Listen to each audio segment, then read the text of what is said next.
El local, que avui ocupa l'Espai Texas, porta 113 anys d'història des de que va néixer a la dècada de 1910 amb el nom de Cine Bailén. Des d'aleshores, aquest cinema ha passat per 7 propietaris, 4 tancaments, una guerra civil, el pas tecnològic cap al vídeo i, més tard, cap al digital i la capitalització massiva de les sales de cinema.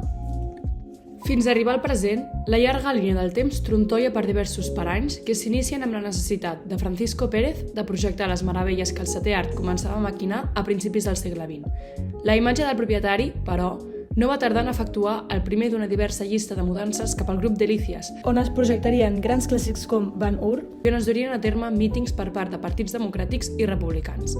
En aquell instant, arriba la Guerra Civil i el cinema és agafat pels republicans per convertir-lo en un menjador infantil. No va ser fins al 1947 que el govern franquista retorna a l'espai l'entorn cultural que el caracteritzava i, per primera vegada, passa a anomenar-se Texas. Els propietaris segueixen passant un darrere l'altre, de Lecumberri a Jaume Creixell i d'aquest al grup empresarial Lauren, qui canvia el nom del cinema a Lauren Gràcia.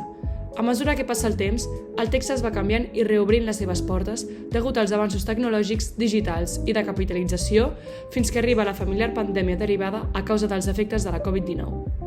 Aquest confinament provocaria el tancament del local per quarta vegada consecutiva des de la Guerra Civil. En aquest instant, però, no és un gran empresari que aconsegueix reviure el mític cinema, sinó els mateixos ciutadans del barri.